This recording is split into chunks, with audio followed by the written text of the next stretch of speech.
610 WOR. Well, Ann Coulter is the best-selling author, a brilliant columnist. You know, she just spoke at Oxford. You know, she's going to speak at Columbia University. Ann Coulter, how you doing? Fine, thanks. How are you, Mark Simone? Oxford. Wow, I'm great. Oxford. That's pretty impressive. It was fun. And Columbia, how'd that happen? They're so usually crazy liberal. I know. We'll see. I think it'll be nice. It's March 27th. I hope you'll come. Well, that's Columbia. Now, your latest book. Columbia's nice now, thanks to Mayor Giuliani. Yeah, no, but your book, In Trump We Trust. Everybody should get that, by the way. Usually you bring the book so people can get it signed or something. But when these Columbia students see a book called In Trump We Trust. Oh, I think they're going to love it. I think. But that's a big deal to be speaking there. That's where the Iranian president spoke. Yeah, I know. Me, Ahmadinejad. So I guess we'll see. They seem to believe in free speech more than Berkeley. I used to give more college speeches than anyone in America. I love college speeches. They're really fun. And I'm generally the only conservative a college student will hear in 4 years of college. So it's kind of a mind-blowing experience for them to hear what someone else has to say. What the other side is like your entire political news comes from MSNBC, and then I burst out of the blue. So I'm glad these are picking up. I also have one in Boulder, Colorado, the week before Columbia. I hear Boulder, very conservative campus. Oh.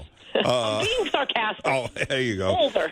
You know, if you watch this crazy MSNBC or Lester Holt or CNN yesterday, you would think the biggest news in the world is Jared Kushner. Security access is down one notch. They actually think all over America now, this is what workers are discussing. Jared Kushner's security clearance. Well, I will admit the security clearance per se is not – well, actually it is. It is kind of bad. This is why you shouldn't be hiring your relatives. I don't think the nepotism thing goes over well with your ordinary Americans. That was not what Trump campaigned on. No, I'm just saying. You shouldn't do that. I don't think Jared Kushner's business is on anybody's radar in the middle of America. In general, I 100% agree with you on the Russia stuff. It's hilarious how no one cares. They want, I mean, to the extent they care, they're annoyed. They want Trump to do the things we elected him for. But you know, no, the nepotism thing is bad. Hey, you know, President Trump says he's going to California to look over the wall samples, the prototypes. Oh, excellent. We're what is it, 410 days in? Well, he got the tax cuts done. He's going to get the wall done. He's got the 10 prototypes. They've had people testing them now for a few weeks, and he's going to go make the final call. You sound skeptical. Let's hope so, because the midterms are coming soon, and I think it is good news that he's announced that he's running again, because that means he really has to build the wall. Otherwise, I mean, if he doesn't build the wall, he'll just have to announce, "Oh, look, I made America great. I'm not going to run again," because you can't run again after running an entire campaign on building the wall and deporting illegals at every single stop, and he apparently wants to keep the illegals and not build the wall. So, okay, if he builds it, one of the tweets I think I retweeted yesterday was someone begging Trump to build the wall just so we would stop having to hear my constant border wall updates. You'll get your wall. Even higher priority, we need to build or get an attorney general. Sessions has got to go. Don't you agree? I'm also kind of lukewarm on that point. I can think of others I might want to put in that position, and particularly in Rosenstein's position.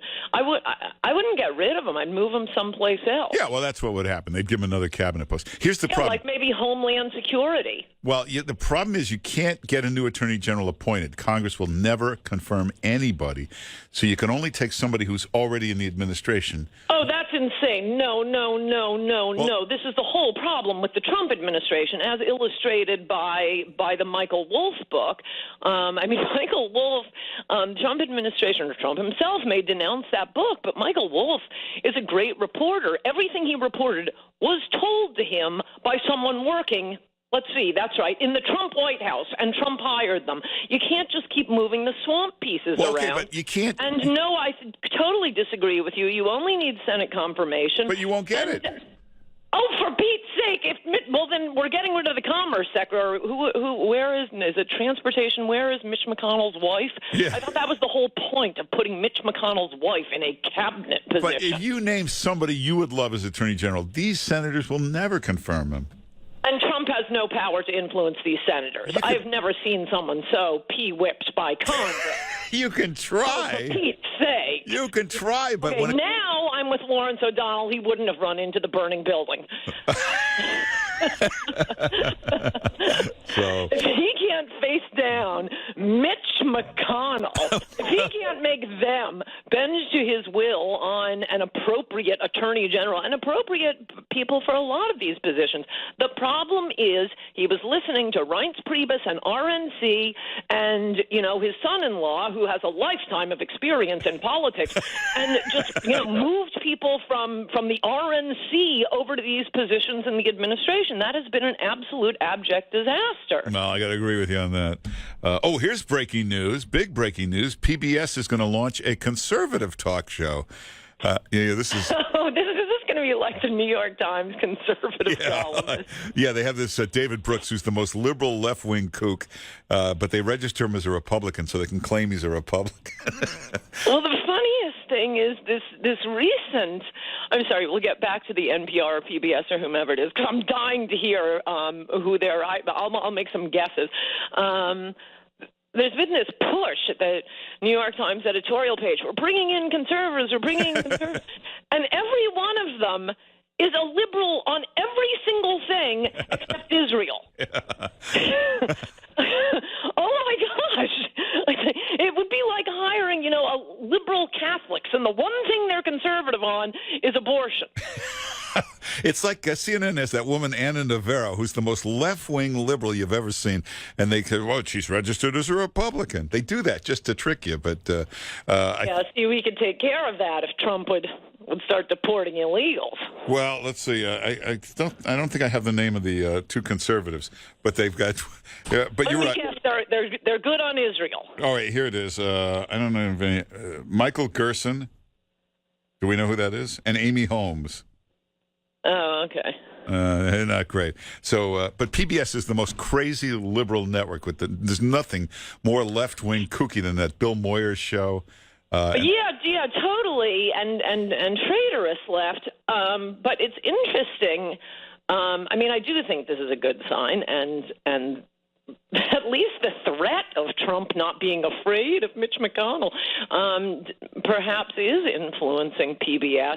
It's insane that there is any sort of government support for PBS. For Pete's sake, we have not only a gazillion cable news shows and cable stations. You can't even, you get to a hotel and you can't find anything because there's so many stations. I'm not saying I want to go back to only 3 news stations for 1 hour a night, but and now with the internet, it's infinite. Liberals spend all day complaining about how people can get news from places other than MSNBC, and then say, "Oh, but we have to support this network." No, I think we don't. Why are we doing that? So maybe PBS sees the writing on the wall. We do need to tighten the belt now. We need some money for the wall. So maybe that's what's finally made them think of the novel idea of having someone on their network that represents half of America. Well, actually, PBS kind of abused the whole privilege. They should never have allowed any political shows on there. They should have just stuck to good stuff like Sesame Street. And Sesame Street, yeah. The Kennedy Center gets government funding. For years, they were very careful never to allow any political show ever in there of any kind, left or right. They said, that is smart. Yeah, we're government funded. We cannot get political. And PBS was totally just arrogant about it, putting on a left-wing kook like Bill Moyers, even though they're getting government funding. It was just wrong. When I worked for the Senate Judiciary Committee, we did, in case you're wondering, we did try to cut PBS funding. That was something that I assume always comes up when there's a Republican majority in Congress. And, oh, my gosh, the wailing and the screaming. And the funny thing about it is you would think whenever their funding comes up, you know what's popular with the voters? All you would hear about is Sesame Street. It was Republicans are going after Big Bird. It's the old fireman first rule. Whenever local governments want to cut taxes, suddenly all we hear about is firemen and police. Well, no, okay. How about we keep the firemen and the police, but we get rid of the art therapy for the homeless. No. At that point, then that's how you figure out what's popular. You see it in Washington with the military, though I think they may be overdoing it with the military, in as much as military dollars are now going for the transgender conversion therapy. Yeah. Well, I hate to say we're out of time, but everybody should get Ann Coulter's book, In Trump We Trust. You should get her new column. It comes out tonight. You should be. Oh, it's buffo. Don't miss tonight's column. If you read nothing else, read tonight's column. And you go to AnnCoulter.com, or make sure you follow Ann Coulter on Twitter. One of the biggest tweeters on Twitter, Ann Coulter Twitter. Also get the book Adios America. That's one of the great books.